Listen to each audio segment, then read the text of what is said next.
When the two products have been taking the audio community by storm, and we're going to cover it in just a moment.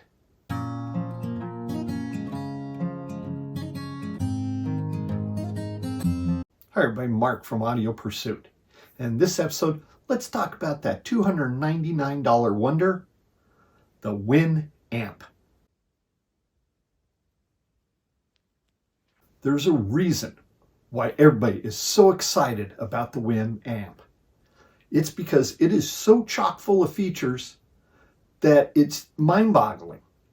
And then on top of that, in a price that's just $299. The Wiim Amp is only slightly wider than a novel. It's not even as deep. But yet, the power supply is inside. It is not an off-board brick, which is really terrific and something that I'm quite happy about. Turn it on. You just hit the center button on the volume control. And you see status lights come up with its volume level. 2 is quite low. 3, you're getting about 65 to 70 dB.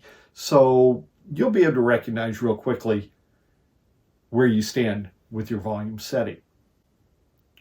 But beyond that, the controls are either on this simple plastic remote, which as you can see looks a little bit like the Apple TV.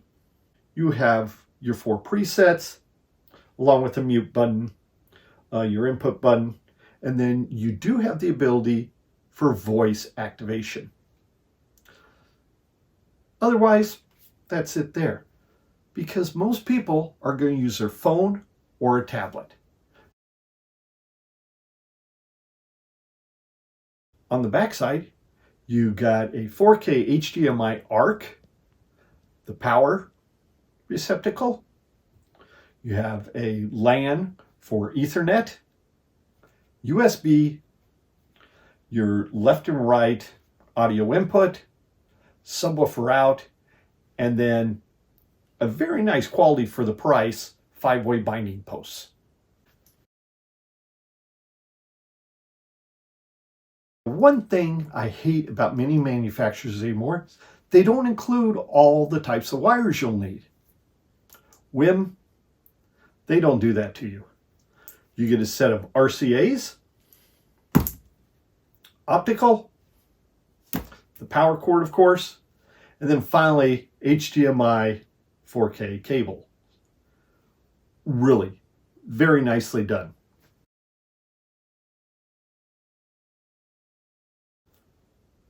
Now you may be thinking, that's a pretty small manual. It's not a manual in reality. This is just a startup document.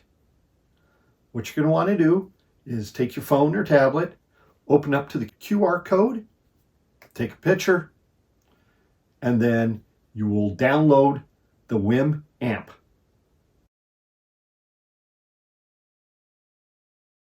Open up that, you'll go through some initial settings, and then make sure, and I highly encourage this, download the actual manual, because otherwise you're going to find yourself kind of digging around trying to find how to set everything up. Now I am going to tell you about the manual. I would definitely put it on a tablet or a laptop. Do not try to read it off your phone. After you get the app downloaded, first thing you're going to want to do is get it set up and then run an update. Now I will say the update on this took about 12 minutes to complete. On the app, up at the top you get presets, and then below that you get into things like favorites, my music, that sort of thing. It gives you your various different sources. And then across the bottom, you'll see the first one being browse, device is next. Now on device, I set it up for the choice they gave me was Den.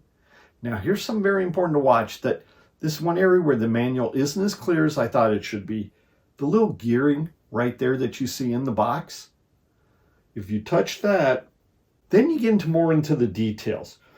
You get your controls. You have an alarm clock in it, believe it or not. You can scroll down and you can do this is where you set up your presets. do additional work with your network, your standby mode, setting up your remote, all these efforts there. Then you get into the EQ, and it has 24 presets. It even has ones for the video because you can stream the 4K video from this.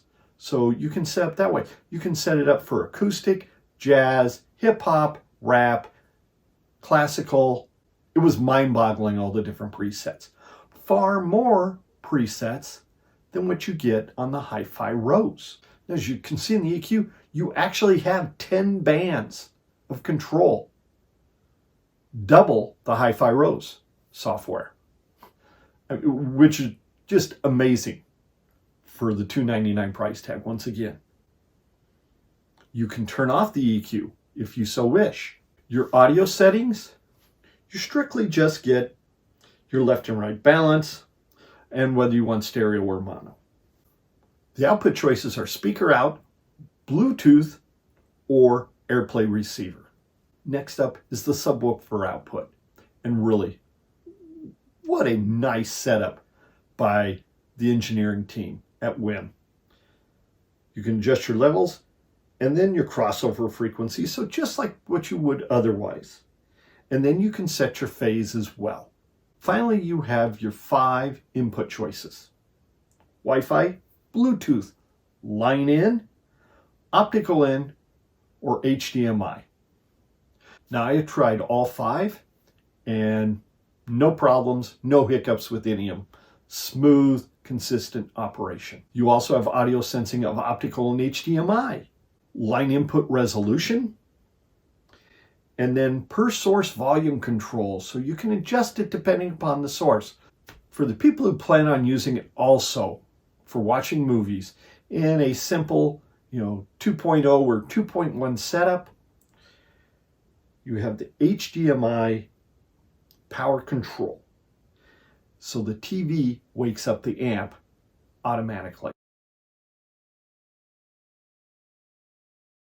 If you have an Alexa in your house, yes, you can stream it into the Wiim Amp.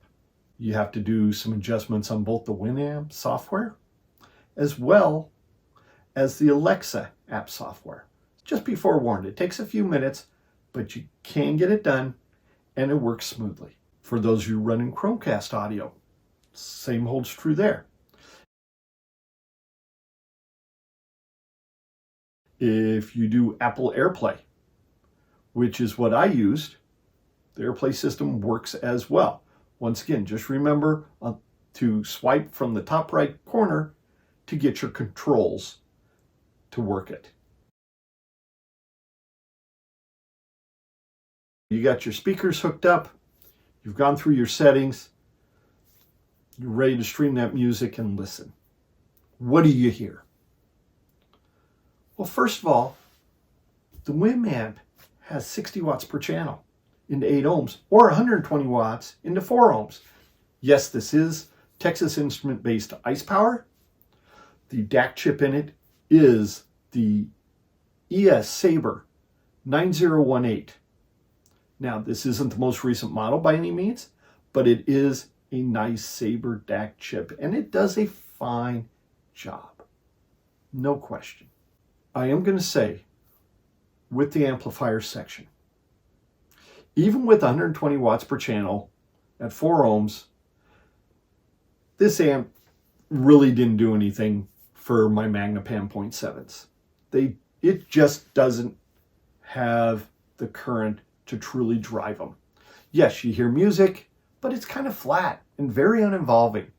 So if you have difficult to drive speakers, you may want to take a pass on this or use this with another system that you have in your home with more efficient traditional 8 ohm speakers. This is not the audiophile amplifier for those that just want to sit by themselves in a room and just listen. No, this is lifestyle time here. This is where it's going to be engaging for the family, for you and your spouse, for while you're doing other things. and yet you're still going to really feel connected. It's going to give you so much more than what you would expect. Listening to the soprano voice of Alison Krauss. Nicely done. You didn't hear crunchiness. I won't say it was absolutely, totally expansive, but you're dealing at $299 here. When you listen to classical, you're not going to get the most powerful wide open sound, but you're going to get enough that you're going to say, okay, this works. Same thing holds true with jazz. And this is the one area where I'm going to say it becomes noticeable at its price point. It's pleasant, playing various forms of either traditional jazz or more modern jazz, contemporary stuff such as shadow fax, that sort of music. The emotional involvement isn't there like it is with a tube amplifier. Isn't there like higher priced amps or the new GaN technology Class D amplifiers. Understand that. But that's not its role. The Wiim Amp is there basically to be a part of your life. What grade would I give the Wiim Amp? Well, for what it's designed to do in the lifestyle market, this is an A+. This knocks it so far out of the ballpark. It's a grand slam. It's just stunning. All the features, all of what it offers. Really amazing stuff. Some other companies would learn from Wiim Amp as far as designing their software for streaming integrated amplifiers. For the audiophile, tons and tons of features that would get an A- because it just doesn't provide that soulfulness.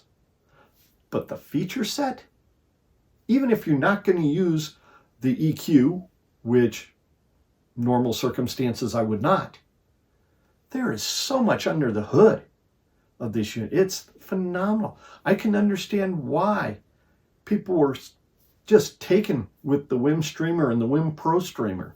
I mean, it's just terrific stuff.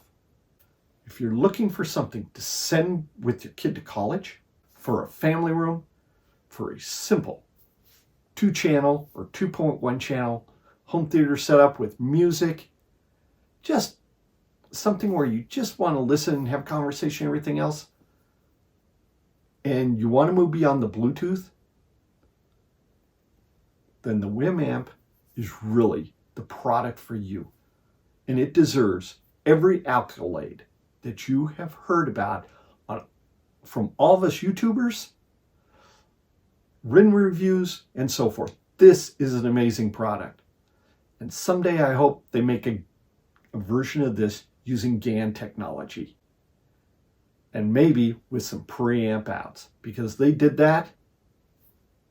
Amazing. Thanks for watching. Please like and subscribe. Until next time, take care.